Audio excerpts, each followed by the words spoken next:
करदा कि असी खुदा दे कलाम दे वसीले नाल बरकत पावांगे जद असी खुदा दे कलाम नूं सुनांगे। अज असी जिहड़ी जिंदगी दे वसीले खुदा दा कलाम सिखांगे। सो खुदा दे कलाम दे विच लिखिया है कि जिहदे कान हन वो सुन ले ते जिहदियां अखां हन वो देख लवे कि रूह कलीसिया नूं की फरमाउंदी है। एदा मतलब कुछ अज दे भी लोग ने जिन्हां दे कान नहीं है, जिन्हां दी अखां नहीं है, इन्हां कन्नां देखण दी गल नहीं, जिन्हां दे रूहानी कान नहीं, रूहानी अखां नहीं, यानी कि सुनदे होए सुनदे नहीं ते देखदे होए देखदे नहीं। इस वास्ते खुदा दा रूह उन्हां नाल गल करना चाहता है जिहड़े खुदा दे कलाम नूं सुनन तवज्जो दे नाल।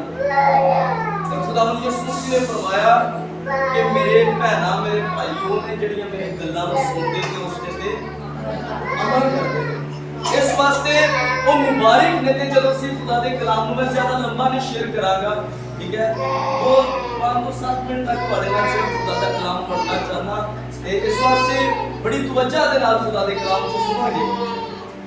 इस कृष्णा दी किताब उसके 10वें बाब दी 12वीं आयत खुदावंद दे कलाम दे मुकद्दस चों मैं तिलावत करांगा। लिखिया है, बस ऐ इस्राएल खुदावंद तेरा खुदा तुझसे इसके सिवा और क्या चाहता है कि तू खुदावंद अपने खुदा का खौफ माने और उसकी सब राहों पर चले और उससे मोहब्बत रखे और सारे दिल और अपनी सारी जान से खुदावंद अपने खुदा की बंदगी करे। पाक के बड़े सुने समझे जानकर खुदावंद की खास पर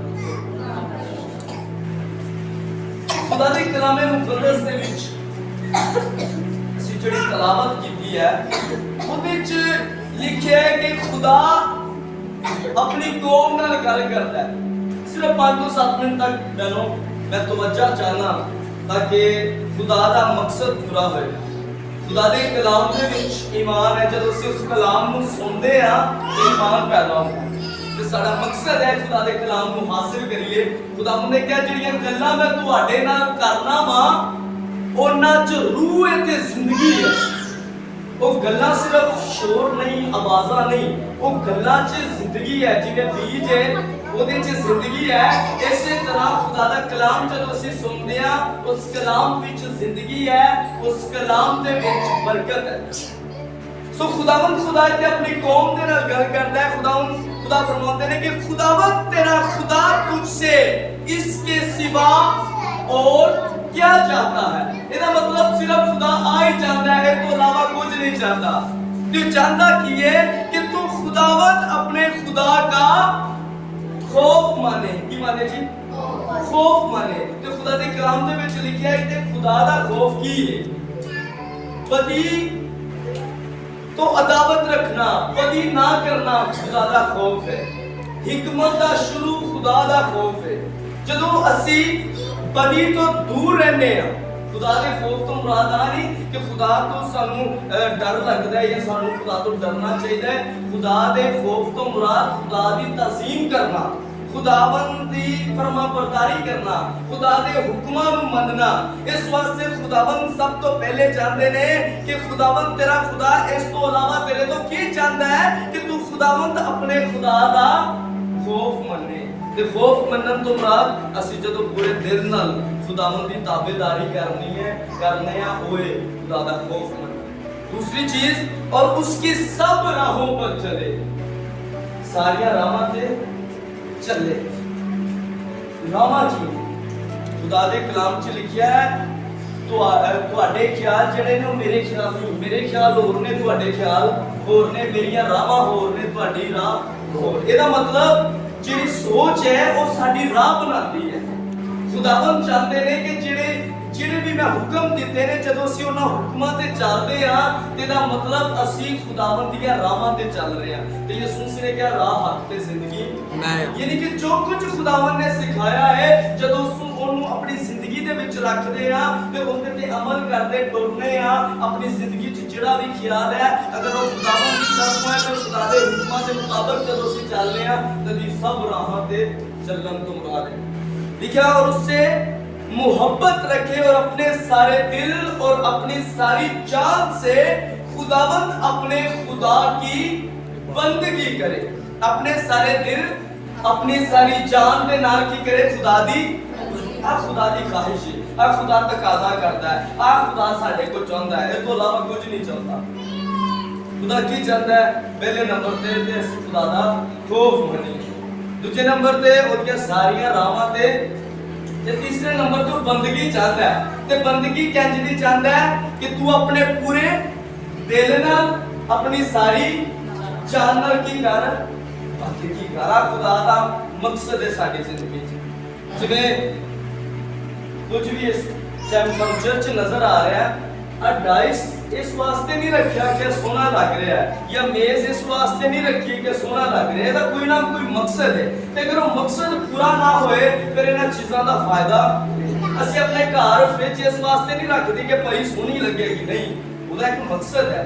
मोटरसाइकिल इस वास्ते नहीं रखी कि वो थोड़ा सोना लगता, नहीं, उसका एक मकसद है कि असि उसदे ते सफर कर सकीए। इस वास्ते खुदा ने सानू बनाया ते खुदा ने साडी जिंदगी च एक मकसद रखा। असि शॉपिंग करन जाते हैं, कोई फालतू चीज नहीं बाजारों चुक के घर लैन ते, बल्कि असि सियाणे हैं, सानू पता है जिहड़ी चीज लियानी हो किसी मकसद लई लियानी, ते जदों उस चीज दा मकसद पूरा हुंदा फिर उस चीज दी कदर है। ते खुदा ने सानू बनाया है ते उस साडी जिंदगी तो चाहता है, ते अगर असि उस मकसद नूं पूरा करांगे ते फिर ही असि अपने मालिक दे हकीकी मकसद नूं, साडे खुदा दे मकसद नूं पूरा कर सकांगे। इस वास्ते खुदा दी जात कहती है कि तू मेरा खौफ मान, मेरी सारियां राहां ते चल, ते अपने पूरे दिल ते पूरी जान नाल की कर, मेरी बंदगी कर। हुण बंदगी करना की है? इबादत करना। कुछ लोग अपनी पर्सनल दुआ नूं समझदे ने कि असि बंदगी कर रहे हैं, नहीं, बंदगी की है जिदे असि खुदा दे गीत गाने आ, असि खुदावंद दी तारीफ करदे आ, असि ओनू मुबारक कहने आ, ओनू वडियाने आ अपने सारे दिल नाल। बात साडा दिल किते होर हुंदा है ते साडा असि बैठे चर्च च नहीं, की सारे दिल नाल अपनी सारी जान नाल, जान दे नाल। अगर खुदावंद दी सताइश विच सानू अपने एहसास बुझाण दी लोड़ है, हत्थां ताली दी बुझाण दी लोड़ है, खुदा दे हुजूर घुटने टेक के दुआ करन दी लोड़ है, आए बंदगी करना।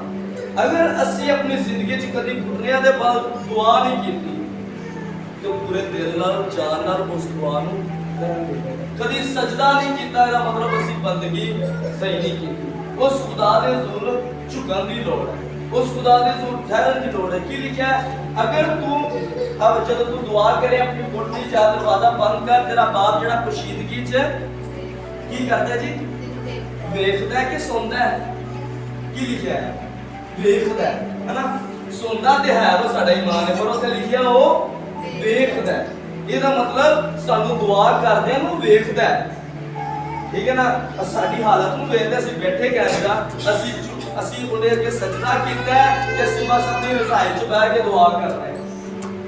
ਖੁਦਾ ਸੁਣਦਾ ਤੇ ਸੁਣਦਾ ਹੈ, ਮਸਜਿਦ ਬਹਿ ਕੇ ਸੁਣਦਾ, ਪਰ ਉਹ ਵੇਖਦਾ ਸਾਨੂੰ। ਇਹਦਾ ਮਤਲਬ ਜਦੋਂ ਦੁਆ ਕਰੀਏ ਤੇ ਦਾਨੀਏਲ ਨਬੀ ਅੰਦਰ ਘੁਟਨਿਆਂ ਦੇ ਬਲ ਆ ਕੇ ਉਹਨੂੰ ਸਜਦਾ ਕਰੀਏ, ਬਹਿਣਾ ਸਾਡੀ ਆਜਜ਼ੀ ਨੂੰ ਜ਼ਾਹਿਰ ਕਰਦਾ ਹੈ ना। बात अगर साडे कोल कोई आए ये आके साडे नाल बैठ के ते बड़ी आकड़ दे नाल बैठे ते लाते लात रख लेवे ते असीं कहांगे यार बड़ी आकड़ वाला बंदा है। ते अगर साडे अगे कोई झुक के सानू सलाम करदा है, आराम नाल बैठदा है, असीं कहांगे बड़ा आजिज़ बंदा है। ते खुदा दी जात दुआ करदे होए सानू देखदी है, साडे बैठ दा स्टाइल साडी आजिज़ी नूं ज़ाहिर करदा है। इस वास्ते जदों उस मालिक खालिक कोल आने आ, जेड़ा बादशाहां दा बादशाह, ते ओदे हुजूर झुकना है, गोडियां दे बल ओदे हुजूर झुकना है, ओदे हुजूर सजदा करना है, तो ओनू मनने रह के खुदावंद तू ही मुबारक है, तू ही अजीम है। दानियल नबी ने क्या हुण मेरे खिलाफ साजिशां होण दी ने ते मैं लोग के चल दुआ कर रहा, रब ते सुनदा ही है, नहीं, वो सरेआम खुदा दे हुजूर घुटनियां दे बल लिखा है दुआ करते सन। ते खुदा दी जात अज साडे को आ चाहती है कि असीं पूरे दिल पूरी जान नाल की करिए, ओदी परस्तिश च हत्थां दा इस्तेमाल करिए। मेरे जिस्म नूं पता लगे कि मैं उस खुदा दी बंदगी करन डई हां जिहड़ा जिन्हें मैनूं बनाया है, वो मकसद पूरा है। वो साडे नाल परस्तिश च जुड़ना चाहता है। कलाम च लिखिया परस्तिश तो तख्त लगांदा है। ते परस्तिश जदों होए ते खुदा दे लोग जिहड़े ने ਉਹਦੇ ਹਜ਼ੂਰ खुद की प्रस्तिश करन उन्हां लफ्ज़ां च जिन्ना च रूह ते जिंदगी उन्हां नूं अपने अंदर लै सकन। ठीक है ना। आखिरी गल शेयर करांगा इस तो बाद करांगे जो खुदा दे लिखिया कि यीशु मसीह अपने शागिर्दां दे नाल शहर चों गुजरन दे सन ते एक अन्ना उस राह दे किनारे बैठा सी। उस राह दे किनारे सी। किस राह दे किनारे? जिथों यीशु मसीह ने गुजरना सी। अगर उस राह दे किनारे ना बैठा हुंदा कि उन्हें शिफा मिलदी। वो जो राह दे किनारे बैठा है, पहली चीज वो राह जिथे वो बैठा है उन्हें पता सी कि यीशु मसीह ने तो जो रोला पिया ते पूछो की होया हुन यीशु नासरत दा यीशु जान दिया। अच्छा फिर की कीता? पुकारना शुरू कर दिता ते पुकारन की दिया, ए इब्ने दाऊद मेरे ते रहम कर। देखो पुकारन की दिया आने कहने यीशु मसीह दे लिए जेडे नबूवती अल्फाज सन ना जेडे बाइबल च लिखे गए कि यीशु मसीह जेड़ा मसीहा होएगा इब्ने दाऊद होएगा तो ने कलाम चो कुछ ना कुछ सुनया सी वो इब्ने दाऊद है ते एदा मतलब उन्हें ईमान लियांदा कि वो ही इब्ने दाऊद है। तो चिप पुकारन दिया कि ए इब्ने दाऊद मेरे ते रहम कर। अगर उस राह ते बैठा हुंदा हुन मैं तुहाडे को पूछना चाहता अगर उस राह ते बैठा हुंदा पुकारदा ना कि उन्हें शिफा मिलदी? अगर वो पुकारदा ते अपने घर बैठ के पुकारदा राह ते ना आंदा ते फिर उन्हें शिफा मिलदी? ਇਹਦਾ मतलब दोवें चीज़ां शाबाश दोवें चीज़ां बहुत जरूरी ने और राह भी बड़ी जरूरी है ते पुकारना भी। ਅਸੀਂ ਬਾਜ਼ੂਕਾ खुदा दे घर आने आ बंदगी कर ते इंज बहने आ जिवें ਅਸੀਂ कोई ड्रामा या देखण ਸਕੂਨ ਨਾਲ ਆਏ ਆ कोई देखण आ लीड कौन करन दे जे कलाम किहड़ा सुनाया जा रहा प्रस्तुत करन दे चुप कर करन नहीं आंदे बंदगी ਅਸੀਂ ਵੇਖਣਾ पुकारदे ने ते कि ਉਹ ਰਾਹ ਤੇ ਜਦੋਂ ਅਸੀਂ ਬੈਠੇ ਆ ਜਿੱਥੋਂ ਯਿਸੂ ਦੀ ਹਜ਼ੂਰੀ ਹੈ ਜਿੱਥੇ ਯਿਸੂ ਗੁਜ਼ਰੇਗਾ ਕਿ ਸ਼ਿਫਾ ਮਿਲੇਗੀ ਕੋਈ ਬਰਕਤ ਮਿਲੇਗੀ ਉਥੇ ਪੁਕਾਰਨ ਦੀ ਲੋੜ ਹੈ। ਤੇ ਅਗਰ ਅਸੀਂ ਕਹੀ ਰੱਬ ਦੀ ਸੁਣ ਲੇਗਾ ਬੰਦਗੀ ਕਰਨ ਵਾਸਤੇ ਭੈਣ ਭਾਈਆਂ ਦੇ ਨਾਲ ਕਲੀਸਿਆ ਨਾਲ ਮਿਲਣ ਦੀ ਕੋਈ ਲੋੜ ਨਹੀਂ ਘਰ ਬੈਠੇ ਪੁਕਾਰਾਂਗੇ ਤੇ ਕੀ ਬਰਕਤ ਮਿਲੇਗੀ। ਦੋਵੇਂ ਚੀਜ਼ਾਂ ਜ਼ਰੂਰੀ ਨੇ। ਇੱਕ ਉਹ ਜਗ੍ਹਾ ਜਿੱਥੇ ਖੁਦਾ ਦੀ ਹਜ਼ੂਰੀ ਲੱਗਦੀ ਹੈ ਖੁਦਾ ਦਾ ਤਖਤ ਲੱਗਦਾ ਹੈ ਜਿੱਥੋਂ ਯਿਸੂ ਮਸੀਹ ਕਲੀਸਿਆ ਚੋਂ ਗੁਜ਼ਰਦਾ ਹੈ। ਜਦੋਂ ਅਸੀਂ ਵੇਖੀਏ ਕਿ ਪ੍ਰਸਤਿਸ਼ ਵਿੱਚ ਖੁਦਾ ਦੀ ਹਜ਼ੂਰੀ ਹੈ ਫਿਰ ਉਹਨੂੰ ਉੱਚੀ ਪੁਕਾਰਨ ਦੀ ਲੋੜ ਹੈ ਉਹਦੀ ਸਤਾਇਸ਼ ਕਰਨ ਦੀ ਲੋੜ ਹੈ ਉਹਦੀ ਇਬਾਦਤ ਕਰਨ ਦੀ ਲੋੜ ਹੈ। ਤੇ ਜਦੋਂ ਅਸੀਂ ਇਸ ਤਰ੍ਹਾਂ ਖੁਦਾ ਦੇ ਹਜ਼ੂਰ ਝੁਕਦੇ ਆ ਅਸੀਂ ਉਸ ਸਹੀ ਜਗ੍ਹਾ ਤੇ ਹੁੰਦੇ ਆ ਤੇ ਰੂਹਾਨੀ ਤੌਰ ਤੇ ਅਸੀਂ ਉਸ ਰੂਹ ਚ ਆ ਕੇ ਉਸ ਖੁਦਾ ਨੂੰ ਪੁਕਾਰਨੇ ਉਹਦੀ ਜ਼ਾਤ ਨੂੰ ਫਿਰ ਖੁਦਾ ਸਾਡੇ ਹਾਲਾਤਾਂ ਨੂੰ ਬਦਲਦਾ ਹੈ ਸਾਡੀ ਜ਼ਿੰਦਗੀ ਨੂੰ ਬਦਲਦਾ ਹੈ। आमीन आमीन। इस वास्ते खुदा दी हकीकी जेडी बरकत है ना वो आ नहीं कि साडे को गड्डी होए पैसा आए घर होए नहीं बरकतां च लोकां ने इन्हां नूं समझ लिया पर अगर इन्हां नूं ਅਸੀਂ बरकतां समझने तो फिर साडे तो ज्यादा ते गैर कौमां को होणगीਆਂ ਉਹਨਾਂ ਦੇ ਵੱਡੇ ਵੱਡੇ ਘਰ ਗੱਡੀਆਂ पर नहीं शागिर्दां को किसी मसीह उन्हां को बरकत सी। अगर साडे को मसीह है ओदी प्यार है अगर ਅਸੀਂ हलीम दिल रखण वाले हां साडे को बरकत है अगर ਅਸੀਂ सुलह कराने वाले हां साडे को बरकत है दूजिਆਂ ਨੂੰ माफ करने वाले हां साडे को जिदे को खुदा है ओदे को बरकत है। खुदा दे कलाम चों सिੱਖਿਆ कि खुदा साडे तो चाहता है कि ਅਸੀਂ बदी खुदा दा खौफ मनीए यानी बदी तो दूर रहिए ओदियां सारियां राहां ते चलीए ते सारे दिल ते सारे जान नाल ओदी की करिए। अगर आज तक ਅਸੀਂ पूरे दिल जान नाल बंदगी नहीं की ते लोड़ है उस अन्य की तरह खुदा को पुकारने और सब बंद करिए दुआ करें। बाप शुक्रगुजारी करते हैं आज खास इस वक्त लिए जो तुसी साडी जिंदगी च बख्शिया तुहाडी पाक कलीसिया दे लई इन्हां लोकां दे लई खुदावंद जिहड़े अपने घरां दे विचों खुदावंद तेरी हजूरी च आए हैं। खुदावंद यीशु मैं चाहना हां कि यीशु मसीह दे नाम च जिन्ने लोकां ने अज तेरी आवाज सुनिया है ओ कोई सेम वापस ना जाए। आज तेरे रूह दी अग दे नाल हर तरह दा बंधन जुआ उन्हां दी जिंदगी च टुट जावे। खुदावंद हर तरह की बीमारी यीशु मसीह दे नाम च जाती रहे। खुदावंद मैं यीशु मसीह दे नाम च खुदावंद तुहाडे लोकां दे लिए जिहदा दिल चाहना जिहड़ा तुहाडे लिए धड़के खुदावंद जिहड़ा तुहानू प्यार करे दुनिया वाला दिल ना होए। खुदावंद जी अपने लोकां ते रहम करो तां जो उस बूटे वांगू होण जिहड़ा पानी दी नदियां ते लाया गया है जिहदा पत्ता भी नहीं मुरझाता ते अपने वक्त नाल फल लियाउंदा है। खुदावंद तुहाडा शुक्र करदे हां तुसीं साडी आवाज़ नूं सुनिया दुआ नूं सुनिया है अपने इस इलाके दी कलीसिया नूं बरकत दित्ती है। खुदावंद इन्हां नूं फज़ल दवो ताकि हमेशा तुहाडी बंदगी करते रहें। मसीह यीशु दे नाम च दुआ करांगे।